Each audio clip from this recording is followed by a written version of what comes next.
Que se passe-t-il quand je réalise les limites du mental et de l'intellect? Je réalise qu'ils m'aident jusqu'à un certain point en lisant, en écoutant, en comprenant. Et plus le temps passe, plus j'ai cherché, plus j'ai médité, plus je réalise que le mental a ses limites et je perds naturellement l'intérêt pour ce qu'il raconte ou ce qu'il a envie de comprendre. Donc, j'arrive à ce point où je ne suis plus intéressé, ou en tout cas de moins en moins. Et qu'est-ce qui se passe alors? Je suis juste ici, présent à ce qui s'y passe. Je regarde, je suis juste cela qui regarde. D'une façon neutre, pas intéressé par le contenu. Le contenu, on a beaucoup étudié, analysé, thérapie, ceci, cela. On a tout essayé, tout fait, tout essayé de comprendre. Et quand on arrive ici, on s'aperçoit, juste le regarder suffit à ce qu'il perde son pouvoir. Parce qu'en fait, on s'est identifié avec les pensées, avec les mentales depuis la petite enfance, et ça s'est accentué avec le temps.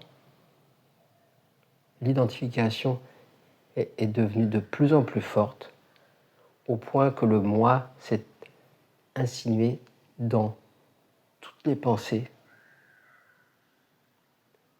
pas seulement dans les pensées, mais aussi dans le système nerveux, dans les émotions, dans le corps. Tout ça, c'est lié. Et on s'aperçoit à quel point cette chose qu'on appelle moi est partout présent dans notre système. Donc d'abord, moi cherche, puisqu'il souffre, cherche à comprendre pourquoi il souffre, pourquoi quand le monde se comporte comme il veut, il se sent bien, et quand le monde ou les autres se comportent d'une façon qui ne lui plaît pas, alors il se sent inconfortable, malheureux, en colère, maltraité, incompris. Donc ce moi est partout présent dans cet ordinateur de bord qu'on appelle le mental. Il s'est infiltré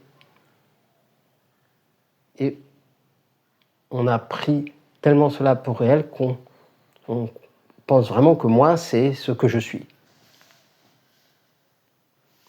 Donc c'est pour ça qu'on passe d'abord par le questionnement, la compréhension. On essaye tout au moins, et ça aide à éclaircir, à débroussailler. Mais à un moment donné, on s'aperçoit des limites de cet outil. Parce que l'outil essaye de se comprendre lui-même. Une partie du mental, et le moi dans le mental, essaie de se comprendre, de s'auto-analyser. Et à un moment donné, il y a quelque chose d'autre, de plus profond, qui s'ouvre, qui réalise que cet outil est un outil, et ce n'est pas moi. Alors, je regarde. Je regarde, je regarde, et je regarde. Il n'y a rien d'autre à faire. Regardez ce qui se passe. Les yeux fermés, quand je m'assois, si je médite, ou avant de me coucher, ou en me levant le matin, qui est une bonne chose à faire parce qu'on prend l'habitude de se détacher et de regarder. On peut faire ça le matin, les yeux fermés ou les yeux ouverts. Et autant de fois qu'on peut dans la journée, même si ce sont des micro-moments de quelques minutes ou de une demi-heure ou une heure, peu importe, regarder aussi bien assis, les yeux fermés ou ouverts, que dans l'action. Après, on apprend à garder ce détachement intérieur du mental, des pensées, dans l'action. dans notre travail, à la maison, en faisant la vaisselle, dans les conversations avec d'autres personnes. Autant que possible, on reste présent à nous-mêmes, présent à l'activité du mental, qui fait qu'il perd de son pouvoir et que l'identification diminue. On crée un espace d'abord entre moi et le mental, donc commence généralement par une partie du mental, une partie du moi qui se détache de son contenu. Donc ça, c'est une étape qui peut paraître laborieuse et difficile. Et ce témoin va devenir plus subtil, sortir du mental pour être plus une présence qui peut sembler personnelle, pour être de moins en moins personnelle et devenir plus quelque chose comme un espace qui est là, qui accueille. Donc ça demande une attention intense, un intérêt profond ou un manque d'intérêt pour le contenu qui amène à ce regard intense. Et comme quand on regarde un enfant qui fait une bêtise ou quelque chose qui nécessite un regard ferme, aimant et ferme, et l'enfant comprend.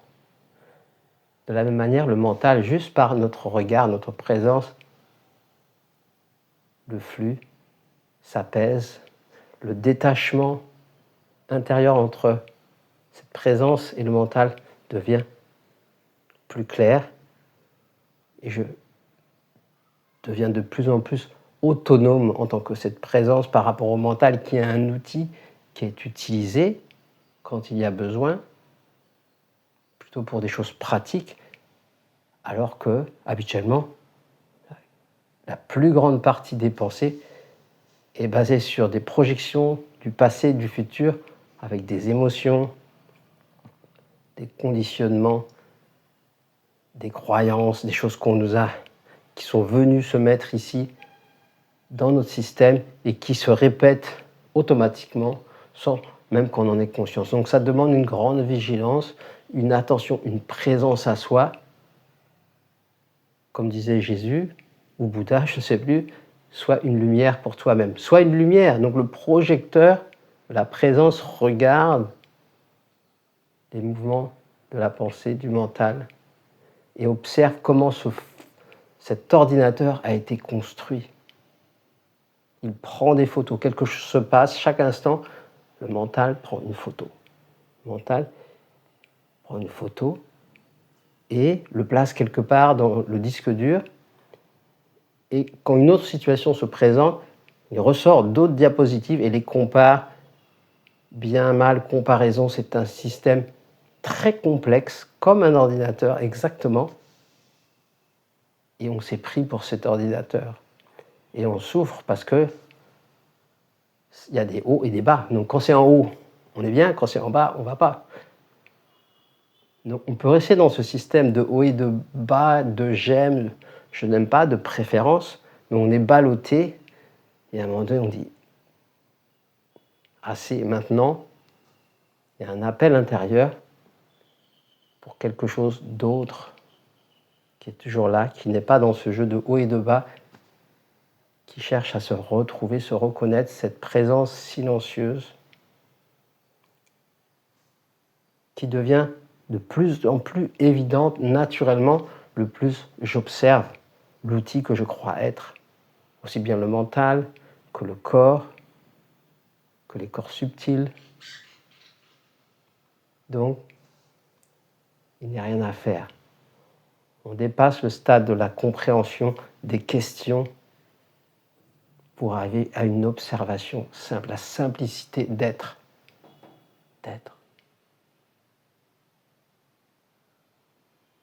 Donc on peut ajouter avec ça, comme dans ma dernière vidéo, j'ai parlé de la respiration par exemple. Il y a beaucoup de méthodes, de choses. On peut juste descendre en soi à travers la respiration lente et profonde,